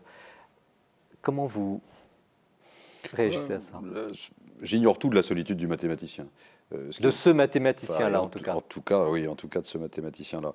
Ce qui est sûr, c'est que la solitude est féconde parce qu'elle est au départ, comment dire, un combat, un champ clos. Il y a un père du désert qui disait, si tu veux voir ce que te font les passions, reste dans une chambre pendant 2 jours, sans voir personne, sans manger ni boire, et tu verras ce que te font les passions. C'est-à-dire, tu verras ce qui se passera dans ta tête à ce moment-là. C'est-à-dire, ce qui m'a intéressé dans le livre, c'est de me rendre compte de la quantité, du déchaînement de passions absurdes qu'était le fait des scientifiques. Moi, j'avais tendance à imaginer naïvement que, de toute façon, la vérité scientifique finissait par l'emporter. Il me semble qu'historiquement, c'est toujours le cas. Donc, pourquoi est-ce qu'il se fout à trafiquer des courbes? Tout ça ne me paraît pas avoir grand sens. Et puis, l'autre élément qui me paraissait très étonnant, c'est le degré de passion politique qui y est mise. Comme si les scientifiques avaient une conscience extrêmement aiguë d'un enjeu d'opinion publique qui était, en dernière analyse, un enjeu politique. Le résultat de tout ça, c'est que ces types, ils m'ont l'air, quand on lit le livre, de passer beaucoup plus de temps à manœuvrer qu'à travailler. C'est dire si je ne les vois pas en piste pour le prix Nobel pour un assez grand nombre d'entre eux. Oui, mais je relance la question sur la créativité. Parce qu'au fond, c'est un de vos... Si je peux dire quelque chose on va là-dessus y venir, sur la mais, solitude. Oui, mais solitude, créativité. Au fond, les grandes idées viennent justement loin de toute cette agitation médiatique et politique. C'est sûr. Oui, en dehors d'Alexandre Grothendieck, je cite aussi toute une série de citations d'Einstein qui sont également très belles, également, à mon avis, qui vont dans le même sens. Et où Einstein parle justement du courage qu'il faut pour poursuivre une idée pendant des dizaines d'années. Et il explique, il s'identifie à des gens comme Galilée, Newton, etc. Et il est effectivement leur successeur dans cette quête extrêmement difficile qui est une quête solitaire. Et c'est cette quête-là, c'est ce travail-là qui, d'une certaine façon, fait qu'une certaine pratique de la science peut avoir une véritable dimension spirituelle. Ce qui est intéressant, c'est que finalement, je cite un prix Nobel de physique, Charles Townes, qui est l'inventeur du laser, c'est pas n'importe quoi, c'est un grand scientifique, et il dit finalement, Job et Einstein ont un point en commun, ce sont des hommes de foi. Job, malgré tous ses malheurs et toute sa vie, a continué à croire en Dieu, et Einstein a continué à croire de façon indéfectible en la rationalité d'un monde qui n'était absolument pas évidente. Le monde ne pourrait ne pas être rationnel, le monde pourrait ne pas être compréhensible. Et donc, à un certain très haut niveau, il faut une véritable dimension spirituelle dans la recherche scientifique. Et donc, effectivement, là, il y a des scientifiques qui, heureusement, sont de vrais scientifiques qui ne passent pas leur temps à faire des magouilles, loin de là. Qu'en pense la théologienne? Je pense qu'on pourrait traduire ça par le rapport à l'humilité, quoi. C'est-à-dire, je pense que quitter l'humilité, c'est quitter le champ de la quête de la vérité. Puisque la vérité est toujours une vérité en train de se faire. Donc, et pour moi, le rapport à la solitude renvoie aussi à cette humilité-là, parce que dans la solitude, vous pouvez plus vous planquer, que ce soit la solitude du moine, du scientifique, du priant, de l'original, la solitude ordinaire de chacun d'entre nous dans le RER, enfin où on peut être dans une foule et être profondément seul et habiter en soi-même. Enfin, je pense que c'est vraiment cet enjeu-là. Il peut y avoir cette fascination quand même. C'est vrai ce que vous dites, le pouvoir. C'est très net. Je me rappelle cette phrase de Jean Bernard, qui était pourtant, lui non plus, pas n'importe qui, disant à propos de Jean Bernard, donc le grand médecin. Oui, le grand médecin, qui était le premier président du comité consultatif national d'éthique, disant tout ce qui n'est pas scientifique n'est pas éthique. Alors, on comprend bien ce qu'il veut dire, évidemment. Mais si on prend ça comme un slogan, on tombe exactement dans cette pente-là, qui serait de faire croire que, d'abord, qu'est-ce qui nous dit que c'est scientifique, sinon les scientifiques eux-mêmes? Donc déjà, là, on est un peu coincé. Et puis, ça serait comme une sorte de blanc-seing, en disant, puisque c'est scientifique, c'est donc éthique, ce qui n'est évidemment pas vrai. Donc, Jean Bernard ne voulait bien sûr pas dire cela, mais on voit bien la limite. Ce que vous disiez sur le... En fait, j'en suis moins convaincu. Il s'agit d'en discuter. Je suis moins convaincu que vous, en réalité, des vertus du silence et de la solitude. On va y venir. Parce que la vraie vertu, c'est celle du discernement. Dans le silence, au fond, vous êtes habité par des pensées qui sont les vôtres et qui peuvent être des pensées absurdes. La solitude, la plupart des auteurs spirituels insistent là-dessus, la solitude représente également la tentation, en évitant le contact avec le monde, de ne pas vérifier si vos passions sont mortes ou non. Donc il n'y a pas lieu non plus d'exagérer les beautés romantiques du silence et de la solitude. Alors, la seule question, c'est de savoir qui on est. On va en parler, François Sureau. Une dernière chose, parce que finalement, quand même, pour réhabiliter, vous avez une proposition, Jean Stone, assez originale, justement, de dire, finalement, les fonds que nous alléguons à la recherche scientifique, nous pourrions en isoler 10% pour justement des gens un peu différents, qui ouvrent des pistes originales, qui justement sont rejetés a priori par les cénacles scientifiques, qui en général d'ailleurs sont des gens qui trouvent les bonnes idées. Oui. Mais ça c'est un autre, c'est très important sujet. D'avoir la diversité, d'assurer la diversité de pensée, à commencer par la science, parce qu'on n'imagine pas à quel point, quand on n'est pas dans le domaine, la diversité de pensée, parfois, pas toujours, heureusement, il y a des domaines scientifiques où beaucoup d'idées s'expriment, mais dans certains domaines scientifiques, à quel point une pensée unique peut exister et à quel point la diversité de pensée peut être tuée dans certains domaines. Et c'est ça, entre autres, que dénonce mon ouvrage. Mais il y a beaucoup d'autres révélations aussi dont Alors, que vous trouverez à l'intérieur. Les lecteurs pourront se faire une idée. Donc, La science en otage, Jean Stone, merci d'être ici et, pour ce livre. Et maintenant, nous passons à le portrait du mois qui est présenté par François Maillot. Peut-être aurez-vous la chance d'entendre ces jours-ci à la radio un vieux monsieur aussi brillant que drôle vous entretenir de la sottise. C'est Lucien Gerfagnon qui vient de commettre aux éditions Albin Michel La sottise, 28 siècles qu'on en parle, une anthologie croustillante puisée aussi bien chez les philosophes antiques que chez les auteurs les plus contemporains et qui est un régal. Lucien Gerfagnon aura 90 ans l'an prochain. Il a été l'élève et l'ami de Jean Kelevitch, le professeur à Caen de Michel Onfray. Il est le grand ami de Paul Venn, dont il partage l'humour. Mais le grand homme de sa vie, c'est Saint-Augustin, dont il a assuré l'édition des 3 volumes de la Pléiade et dont il a donné dans ce Découverte Gallimard, Saint-Augustin, le pédagogue de Dieu, la meilleure introduction possible. Il est aussi l'auteur d'un remarquable essai sur la figure attachante et controversée de l'empereur Julien, dit l'Apostat. Car Gerfagnon peut vous parler des empereurs romains comme s'il les avait côtoyés et conseillés, et de Romulus et de Rémus comme s'ils s'étaient penchés sur leur berceau. Et cette histoire de la Rome antique est à découvrir sans plus tarder, elle se lit comme un roman. Le roman, un exercice auquel il s'est prêté très naturellement dans La Louve et l'Agneau, qui met en scène un légionnaire en Afrique du Nord, avec quelques chrétiens persécutés et qui se lit comme un policier.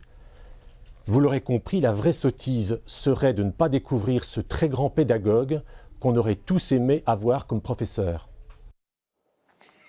Excusez-moi, j'ai commis une erreur, ce n'était pas François Maillot, mais Bertrand Deschamps qui présentait ce portrait.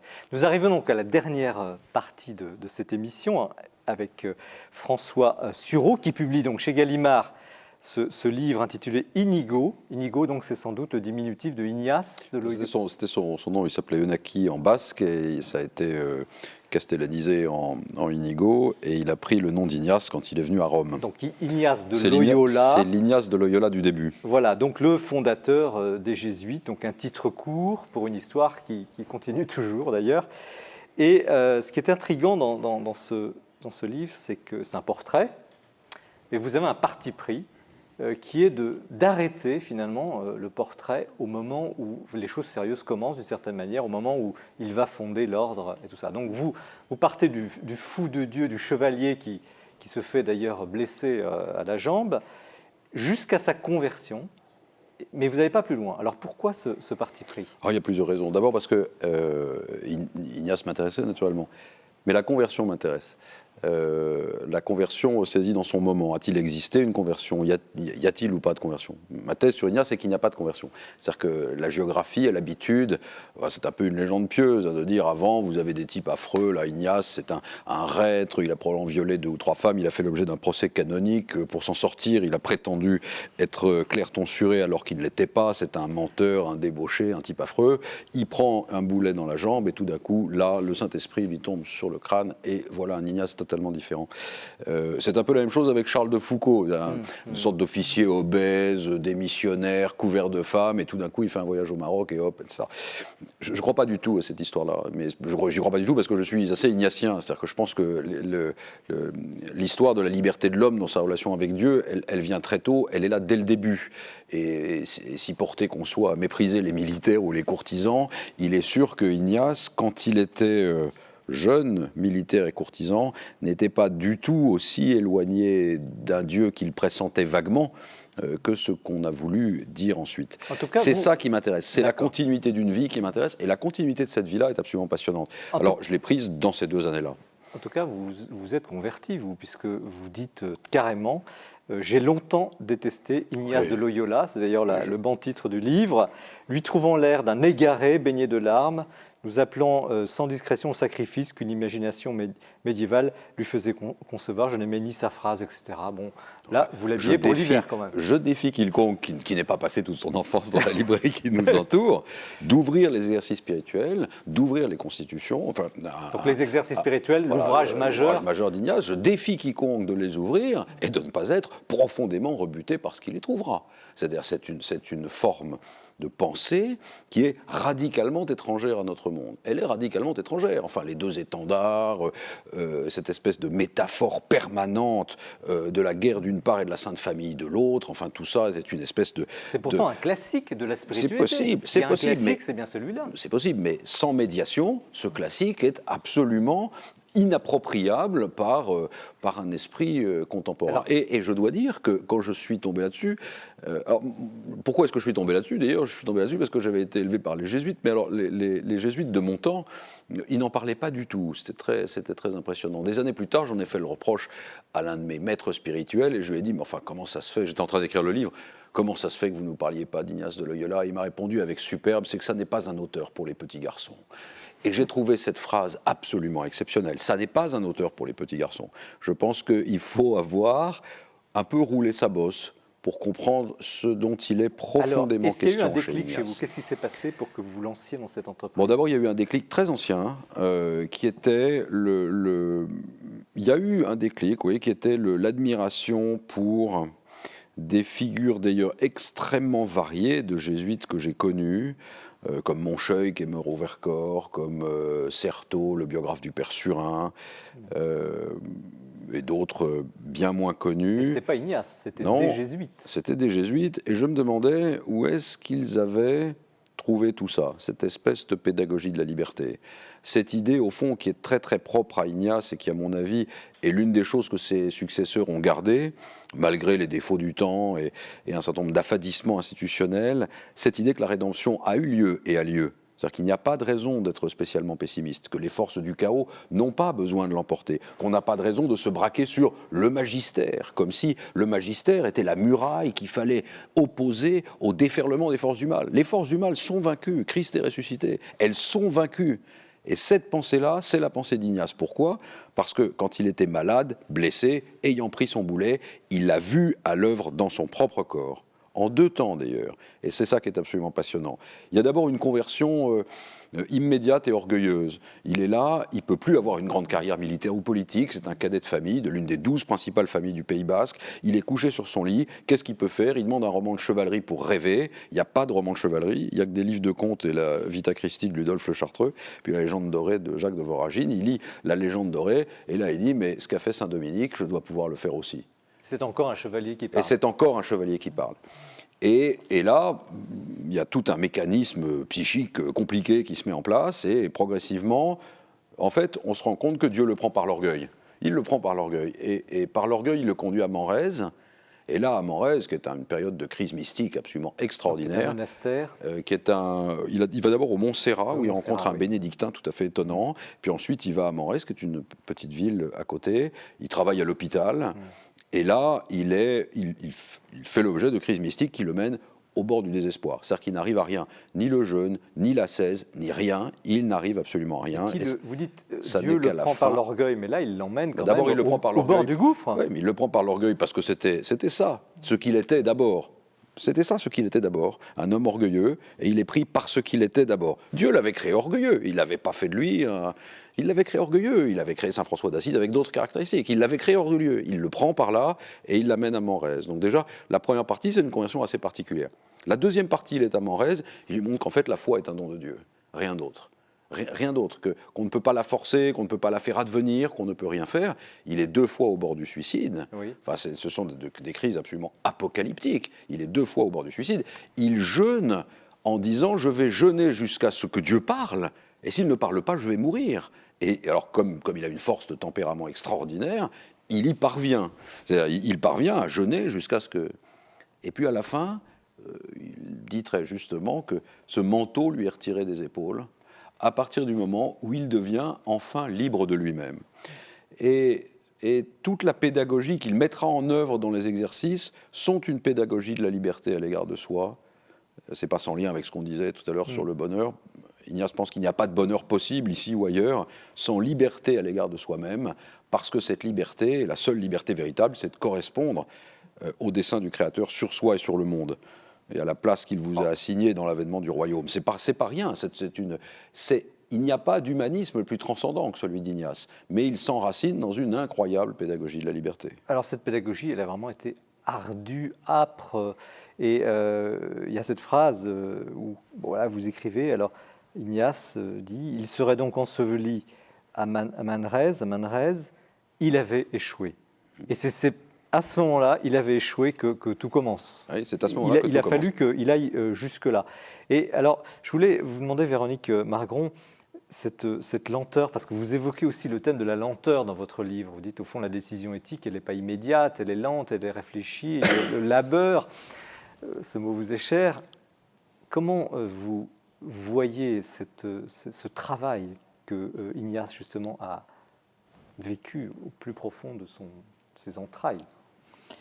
Je pense que ce qui est extrêmement fort et qui ne peut que sonner, du côté de la liberté dont on parlait tout à l'heure, c'est cette descente, quoi. Il faut descendre jusqu'au fond. Mais cette descente jusqu'au fond, elle n'est jamais garantie. C'est-à-dire, il n'est pas garanti qu'on remonte. Et donc là, il y a quelque chose de l'ordre d'un abandon, en l'occurrence d'un abandon au Christ, pour croire, mais croire sans voir, qu'on va être sorti du gouffre, qu'on va être sorti de la mort. Mais en effet, il n'y a pas de garantie. Mais en même temps, il n'y a pas d'autre choix que de descendre pour pouvoir se trouver et pour, en effet, pouvoir être trouvé par la liberté ultime, qui est d'être libre de soi-même, qui est la plus haute des libertés chrétiennes. C'est une liberté ou un don? C'est un appel. Dans ce que c'est un vous appel. écrivez, on a l'impression qu'à un moment donné, il est tellement à la fin de tout qu'il n'a plus qu'une seule chose à dire, c'est de se donner totalement à Dieu. Oui, c'est-à-dire que non, mais il s'est débarrassé des illusions du moi, il s'est débarrassé des illusions de la chevalerie, des illusions de l'honneur, de toute une série d'illusions, et même des illusions de l'ascèse.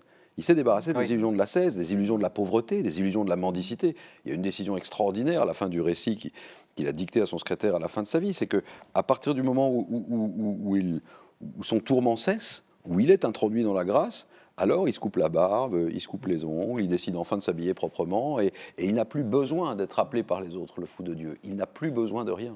Et ça, c'est extraordinaire. L'autre chose extraordinaire chez Ignace, c'est ce que vous disiez, ça a trait à ce que vous disiez à propos de la conscience. C'est-à-dire c'est à l'intérieur de sa conscience que ça se passe. Alors en cela, c'est un homme de la Renaissance.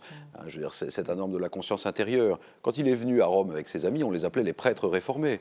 D'ailleurs, la relation d'Ignace avec le Saint-Siège est une relation très très complexe.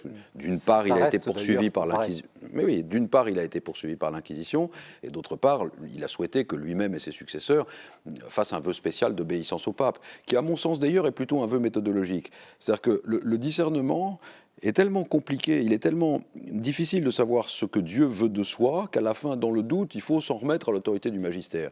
Dans le doute, il faut s'en remettre à l'autorité du magistère. Ça ne consiste pas du tout à substituer un ordre transcendant et dogmatique venu de l'extérieur aux impératifs de la conscience éclairée. Pas du tout. Et ça, il se l'est forgé. Il y a un passage dans le récit qui est extraordinaire, où il dit, à un moment où il était dévoré par les scrupules. Il recommençait les mêmes confessions 10 fois, et ensuite, il pensait à nouveau à des fautes qu'il avait faites et qu'il n'avait pas commises, il revenait les dire. Vous dites barbelé de questions et d'inquiétudes. Ah oui, mais il y a une description dans le récit qui est absolument incroyable. La conscience de leur péché qu'ont les saints nous laisse pantois. On a l'impression que la sainteté est une progression, un chemin progressif vers une conscience de plus en plus aiguë, à la fois du mal qui est en nous et de la rédemption qui est nécessaire, mais de plus en plus aiguë. Et chez lui, c'est absolument frappant. Plus il avance, plus il est conscient. Bon, alors, il essaye d'aller voir différents curés pour se faire libérer. Et là, il dit à un moment, j'en ai consulté beaucoup, des docteurs de l'Église, il dit pratiquement comme ça, et Machin, qui était un grand théologien de l'époque, il ne faut écouter personne, sauf sa conscience. Dès lors que la liberté... Mais il y a quand même une libération, à un moment donné. Et à la fin, il y a une libération totale. Alors, on va y venir, mais vous parlez là de doute, de descente profonde, etc. On n'a quand même pas répondu à la question, qu'est-ce qui fait qu'à ce moment-là, au pire de l'abandon, du désespoir, etc., il y a quand même quelque chose. Parce qu'on peut dire, il se donne à Dieu, on peut dire, mais il avait eu des visions, il avait quand même des certitudes, ou les avait-il complètement perdues? Qu'est-ce qui fait que dans le plus profond, dans la noirceur profonde, on a cette capacité de rebond? C'est ce qu'on disait tout à l'heure. Ce qui est extraordinaire dans la description qu'il en donne, c'est qu'avant, il parlait beaucoup, il entendait beaucoup de choses. Il lui est même arrivé de voir des choses, puisqu'il avait des visions tout à fait saisissantes, notamment une vision absolument extraordinaire de la manière dont non seulement Dieu a créé le monde, mais de la manière dont il ne cesse de le créer. C'est une vision tout à fait surprenante. Eh bien, ce qui se passe quand Dieu le sauve, c'est qu'il n'entend plus rien. C'est le silence. Vous savez, c'est comme dans la Bible, quand on dit « il y eut le murmure du vent ». Il n'entend plus rien. Il y a un silence. Et il sait que ce silence, c'est ce qu'il est lui-même au plus profond, c'est ce qu'il habite et ce qu'il doit être. Et toute sa vie, il en conservera un incroyable amour du silence. Le premier règlement qu'il fait pour la maison des Jésuites à Rome est partiellement inspiré des Chartreux pour cette raison. Quand Dieu lui parle, ce qu'il entend, c'est un silence qui est, alors que tout le reste est un bruit qui n'est pas. Et ça, c'est une expérience absolument extraordinaire. Silence qui n'est pas pour autant une nuit spirituelle, parce que la non. nuit, vous la décrivez. La nuit, il l'a eu avant. Il l'a eu. Sa nuit avant, elle est pleine de vacarme. Enfin, elle est pleine de vacarme, elle est pleine de doutes. Son esprit n'est jamais en repos. C'est une nuit métaphorique, mais je veux dire, c'est pas une nuit paisible. Non, c'est un véritable silence. Et ce qui m'a fasciné chez lui, moi qui avais commencé par ne pas l'aimer, c'est de partir de partir de cet écrivain rébarbatif pour aboutir à cet homme encore jeune, d'une prodigieuse sensibilité et d'une sincérité absolument totale, dépourvu de toute illusion sur lui-même, et qui, à la fin, finit par savoir connaître celui qu'il avait toujours été, en silence. Justement, et ça c'est un autre aspect de votre livre, c'est que vous dites, certes il s'est converti, mais il est toujours le même. Ouais. Et donc vous avez cette phrase, nous ne pouvons là-dessus nous raconter d'histoire. Nul ne peut se transformer, et d'abord parce qu'on ne se change pas sans être dépris de soi, ce que nul ne peut faire. Donc, il n'y a pas, au fond, on reste. Alors, ça dépend de ce qu'on entend par mot conversion. C'est métanoïa, quoi. Enfin, c'est le. Oui, mais son mauvais caractère, il l'avait toujours. Il l'a conservé ensuite. C'est le même, sauf qu'il a été. C'est le même, sauf qu'il a changé de direction. Enfin, il a changé de direction et il a vu qu'avant la direction n'était pas la bonne. Mais il a changé de direction. Et son amour des femmes. Alors là, c'est extraordinaire. Parce que quand même, de ce que vous dites, apparemment, c'était quand même quelqu'un de... Il y a cette histoire qui est tout à fait connue.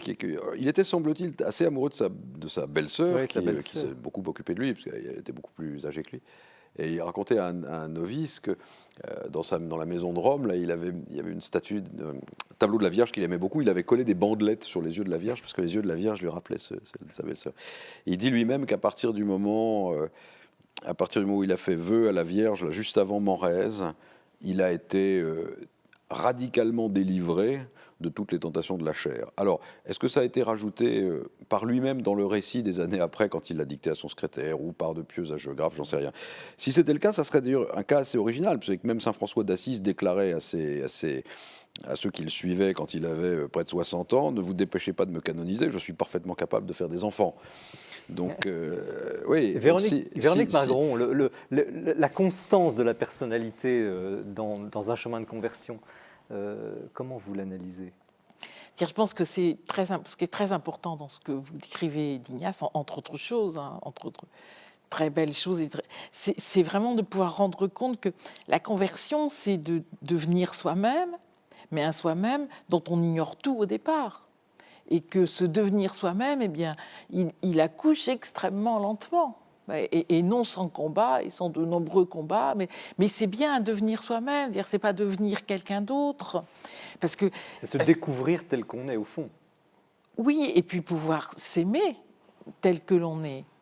Parce que pour pouvoir se libérer de soi-même, pour pouvoir se déprendre de soi-même, il faut d'abord pouvoir consentir à soi et donc s'aimer soi-même suffisamment, ce qui n'est pas la moindre des difficultés pour beaucoup dans l'existence. Et cet enjeu de devenir soi-même est complètement lié pour nous au sens même de la tradition chrétienne quand même. Croire au Christ, c'est bien croire que Dieu aime l'humain tel qu'il est. Tel qu'il est.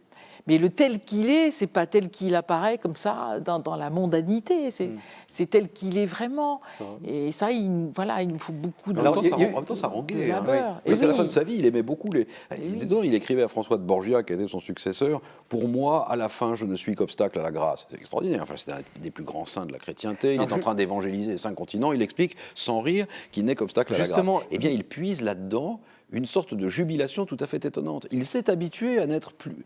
Voilà, il est comme traversé en permanence par ce que Dieu veut qu'il soit. Et pourtant, le mal est toujours là, parce que c'est quand même une très grande dimension de ce livre, cette permanence, vous l'appelez la décréation. Ah oui, la décréation. Il a cette idée classique, c'est une idée qu'il puise dans la théologie classique, qu'il a puisé dans le thomisme. Cette idée que le mal n'a pas d'existence en soi. Si vous voulez, le mal n'a qu'une privation d'être, une absence du bien, quelque chose de négatif. Mais ces forces de décréation, ces forces négatives, il les voit à l'œuvre. Alors, à la fois, il pense que, comme la rédemption a eu lieu et a lieu en permanence, en réalité, le monde est sauvé. En même temps, il pense que le monde ne peut être durablement sauvé que si l'on collabore soi-même à cette œuvre de rédemption, en accomplissant en permanence, en suivant le Christ, en accomplissant en permanence le dessein de Dieu dans le monde maintenant. Et que c'est ça qui... voilà. Alors il y a un autre aspect encore assez surprenant dans ce livre, c'est la question du sacré.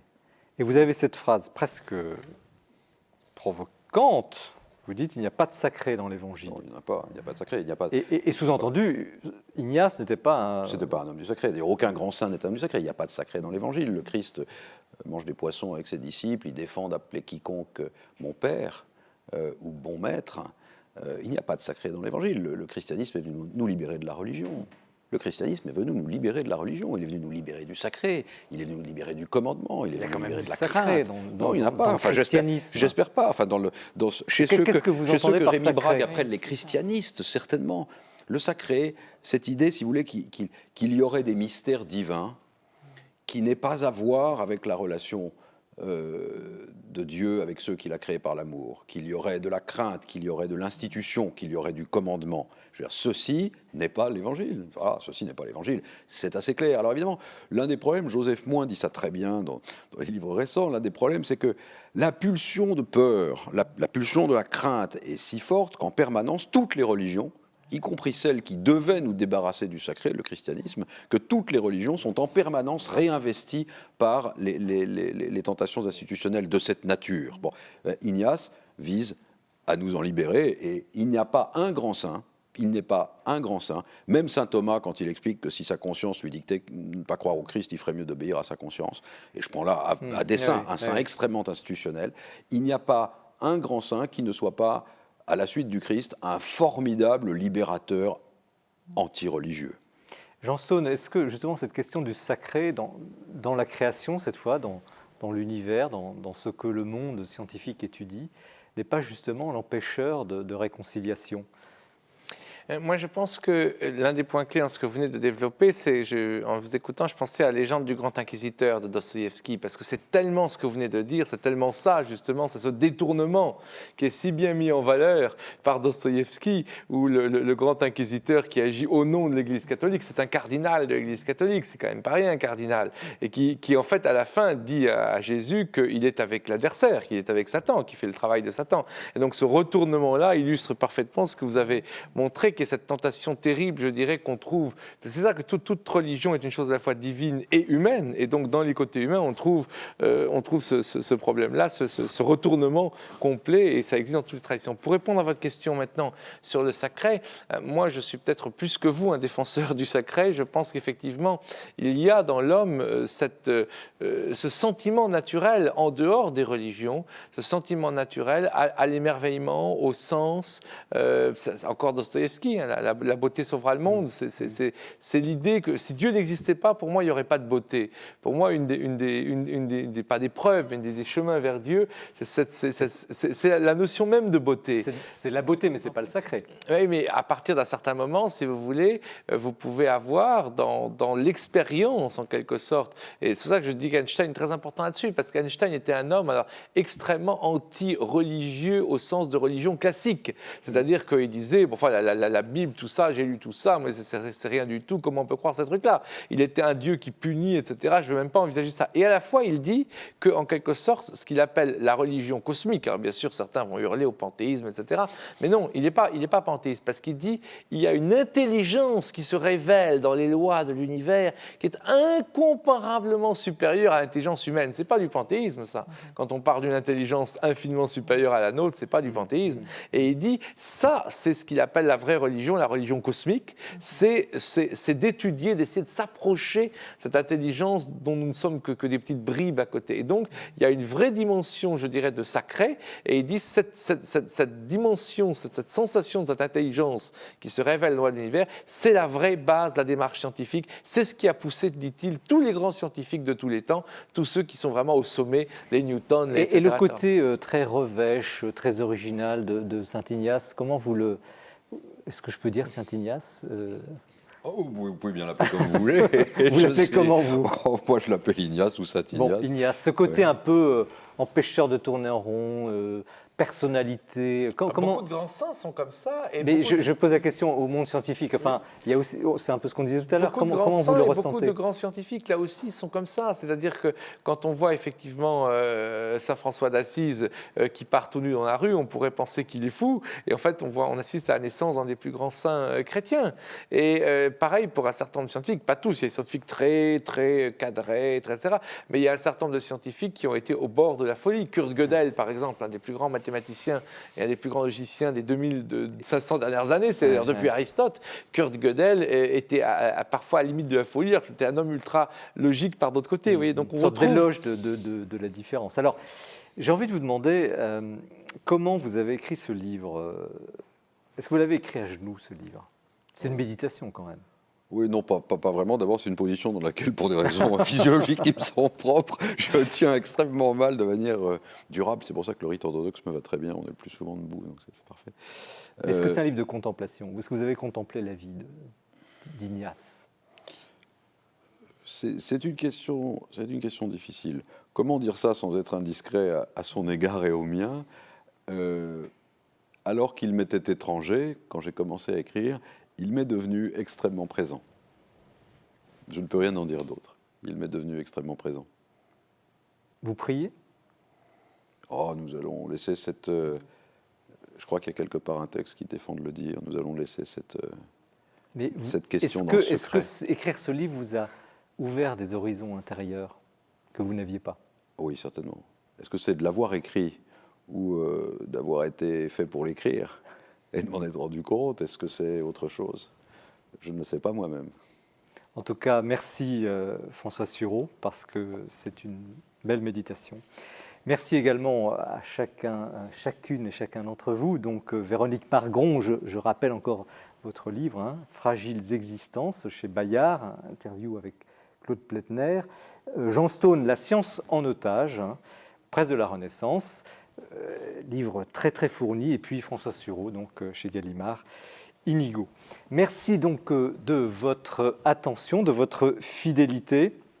Vous savez que vous pouvez revoir quand vous voulez cette émission sur les différents sites internet, donc celui de KTO, celui du Jour du Seigneur et bien sûr celui de la Procure, où des extraits ou l'intégralité de l'émission sont toujours et à tout moment disponibles.